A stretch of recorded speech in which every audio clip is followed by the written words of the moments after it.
você sabe diferenciar os tipos de improbidade administrativa sem decorar a Lei 8429? É isso que eu vou te ensinar hoje, vem comigo.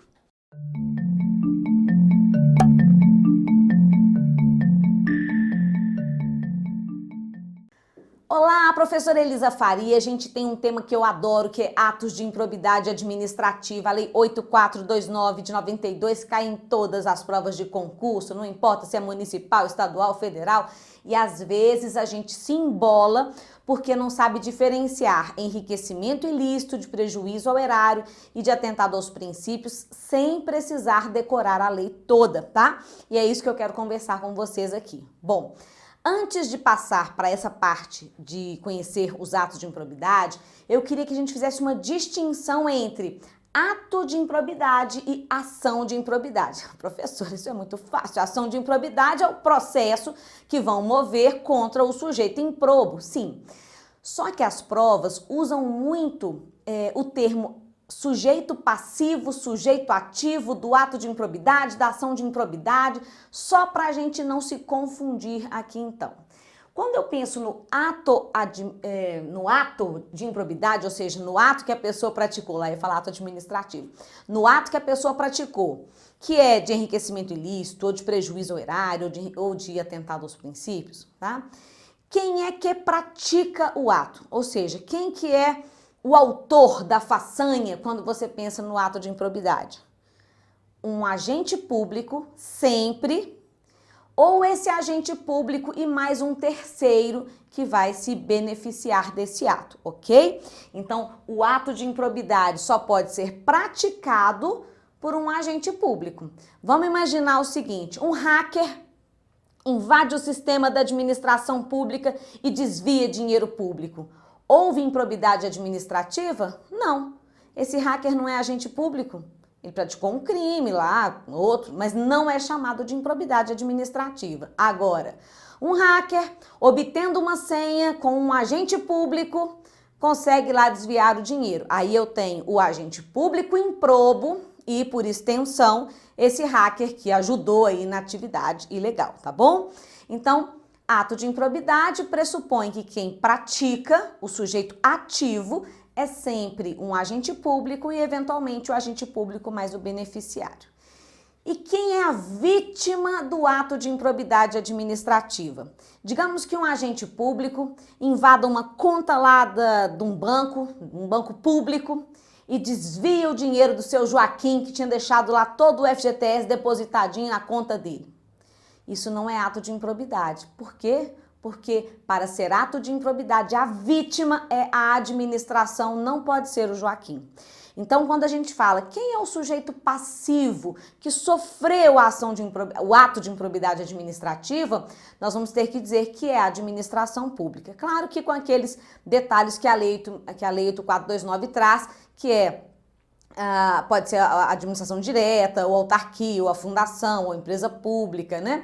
E até mesmo uma entidade que a administração participa, ou uma entidade privada que recebeu o dinheiro público. Então, é o desvio do dinheiro público que vai ser ali o motivo, né, pra gente falar de uma ação de improbidade.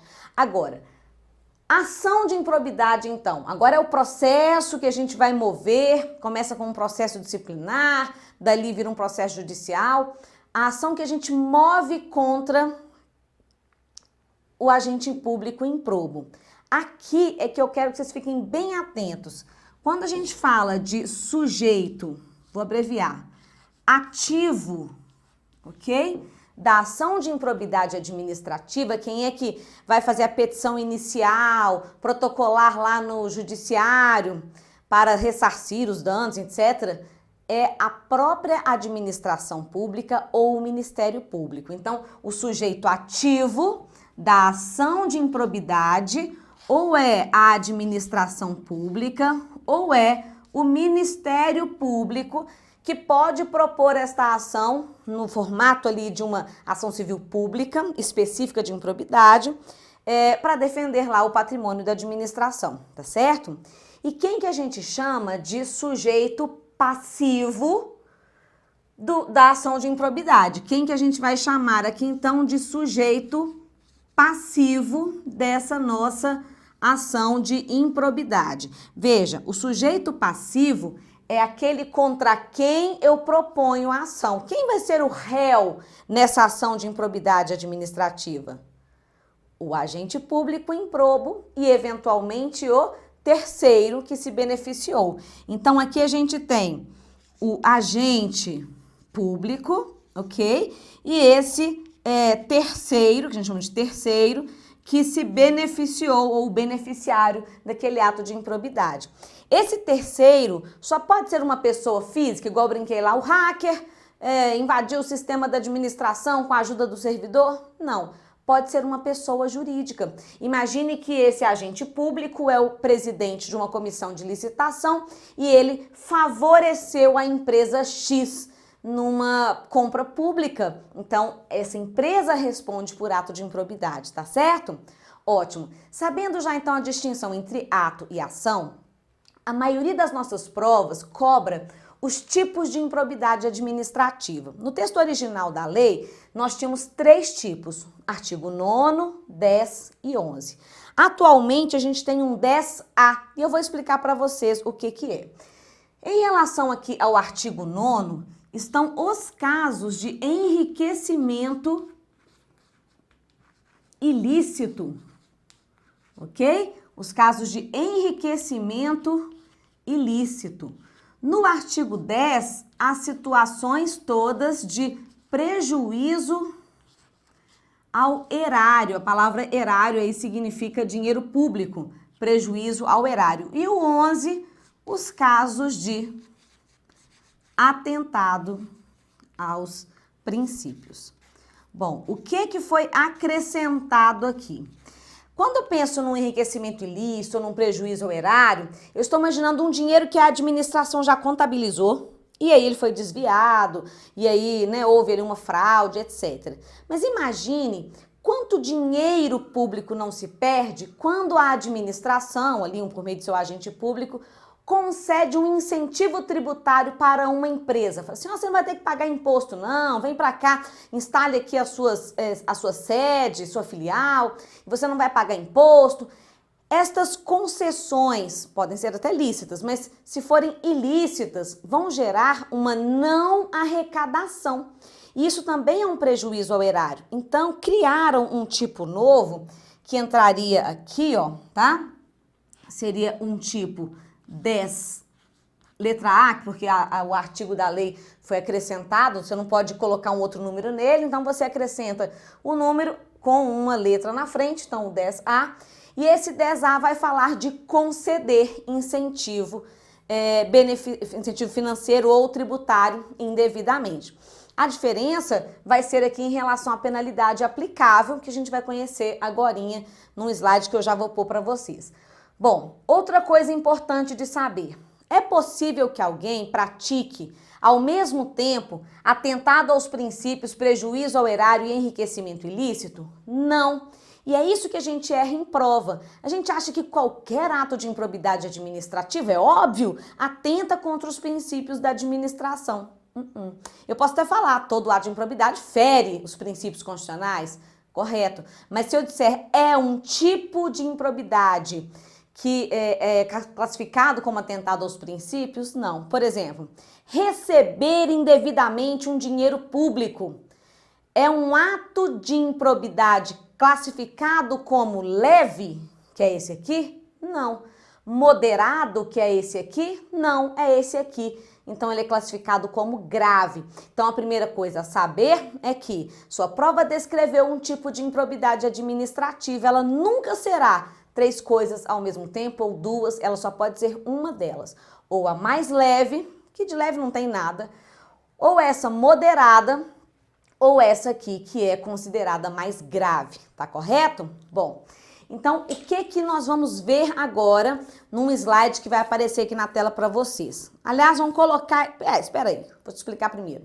Você tem que saber identificar qual é a penalidade cabível quando um ato de improbidade é apresentado para você. Porque você sabe lá no artigo 37, parágrafo 4º, que os atos de improbidade importarão suspensão dos direitos políticos, perda da função pública, indisponibilidade dos bens, ressarcimento ao erário na forma e gradação prevista em lei, sem prejuízo de uma eventual ação penal. Por que fala ação penal cabível? Porque improbidade não é crime, mas pode acontecer uma determinada conduta que configure ao mesmo tempo um ato de improbidade e um crime. Por exemplo, corrupção. Corrupção é crime, tem previsão lá no Código Penal, tem sanção restritiva da liberdade e, por acaso, também é ato de improbidade. Tem suspensão dos direitos políticos, tem perda do cargo, tá certo? Então, cuidado. O ato de improbidade em si não é crime. O que prova isso? Não há pena restritiva de liberdade na Lei 8429 de 92.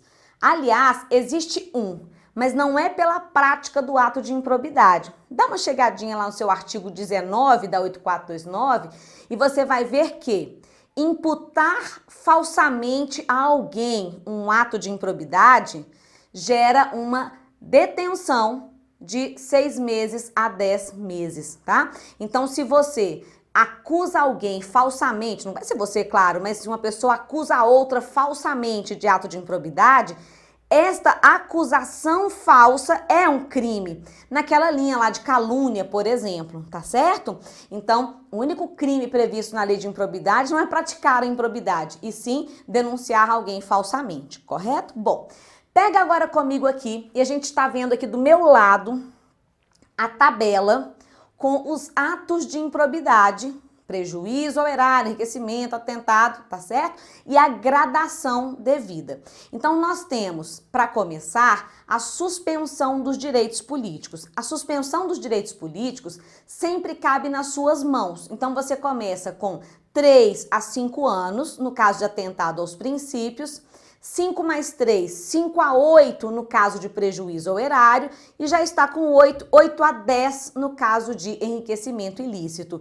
Então, quando eu brinco aqui, sempre cabe nas suas mãos porque não vai passar de número 10. Então, você tem 3 a 5 anos no atentado aos princípios, 5 mais 3. 5 a 8 no prejuízo ao erário, 8 a 10 no caso de um enriquecimento ilícito.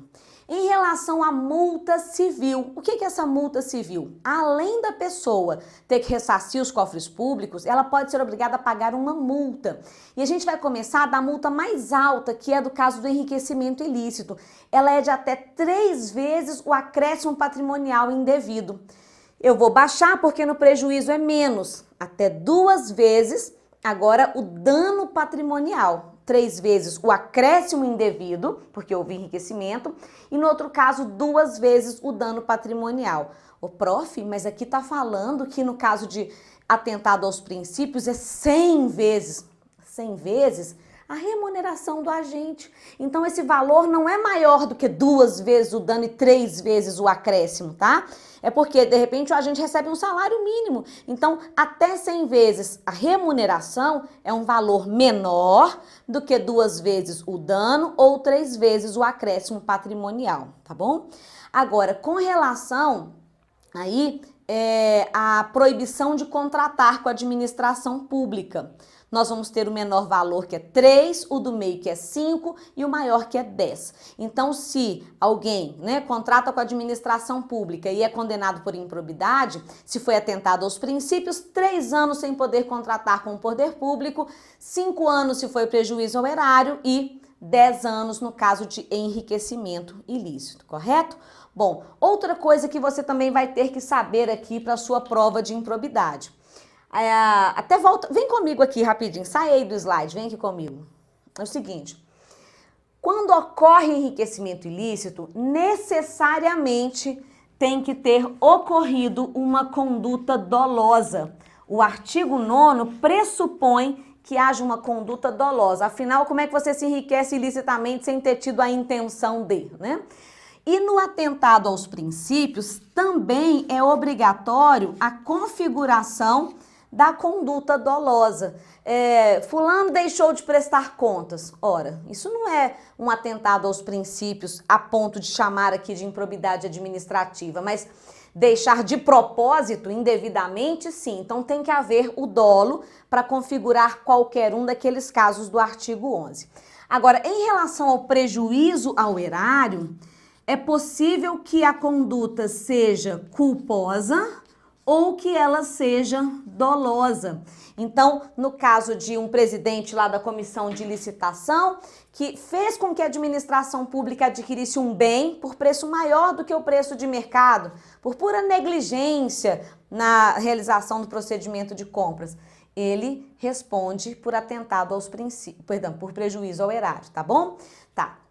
Então, olha lá. Agora você já sabe que o artigo 12 da lei, da última tela que a gente viu, traz a gradação das penalidades, suspensão dos direitos políticos, a multa civil, a proibição de contratar, correto? O negócio agora é identificar quando é que o ilícito está no artigo 9º, quando é que ele está no artigo 10, quando é que ele está no artigo 11.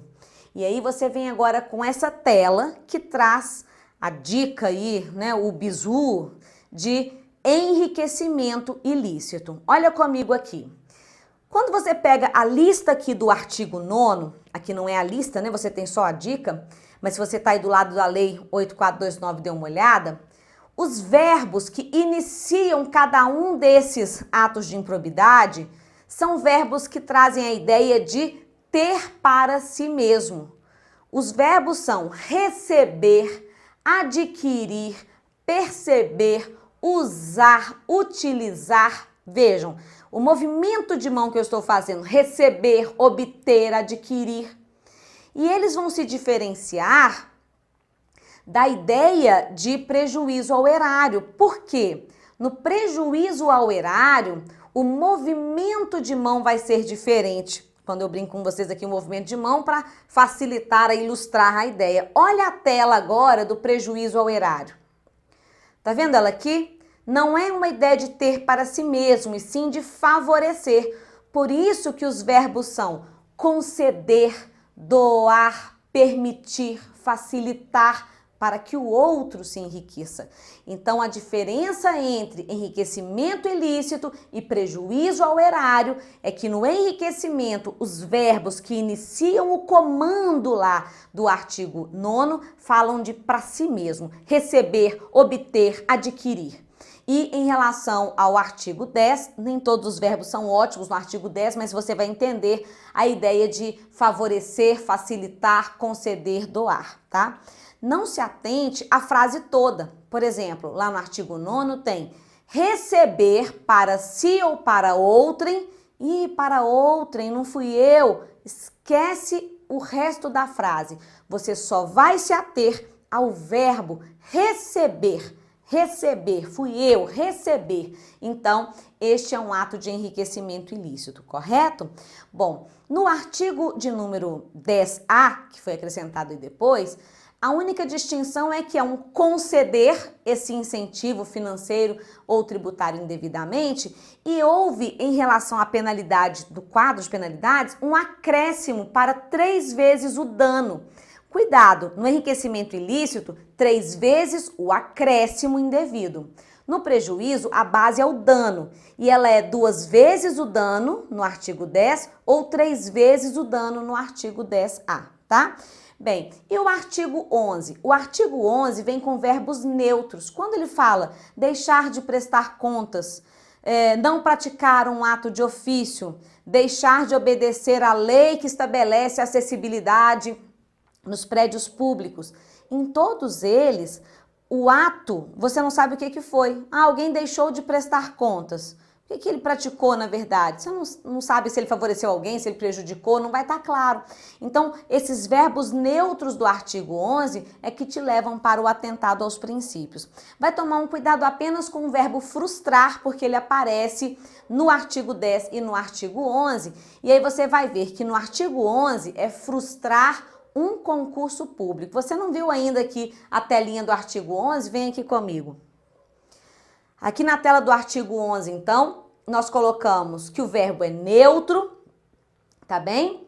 Então, você não tem ali as hipóteses claramente elencadas conforme o verbo. E são atualmente 11 casos, 10 casos nesse nosso artigo 11. Eram 7 casos, acrescentaram aí mais 3. Esses 3 são de descumprimento de lei. Bom, então, voltando. Com relação ao artigo 11, o verbo frustrar, que aparece aí na lista, é frustrar um concurso público. E no artigo 10, frustrar um contrato, frustrar uma licitação, frustrar uma parceria público-privado. Veja bem, frustrar um concurso pode não gerar nenhum prejuízo à administração, pode não gerar prejuízo. Por exemplo, um candidato recebeu o gabarito da prova e aí então esse candidato foi excluído do concurso. Então eu posso ter uma hipótese de atentado aos princípios sem necessariamente um prejuízo ao erário. Já nos casos de frustrar uma licitação, frustrar um contrato, frustrar uma parceria público-privado, necessariamente tem que ocorrer um prejuízo para a administração. Então ele é mais grave. Tá bom?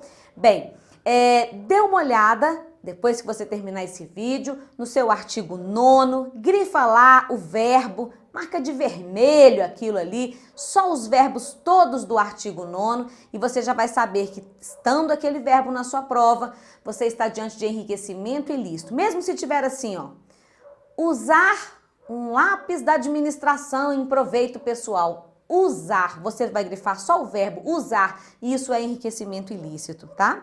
No artigo 10, a maioria dos verbos vão te ajudar, que é o perceber, receber, o contrário, conceder, doar, permitir, facilitar, tá?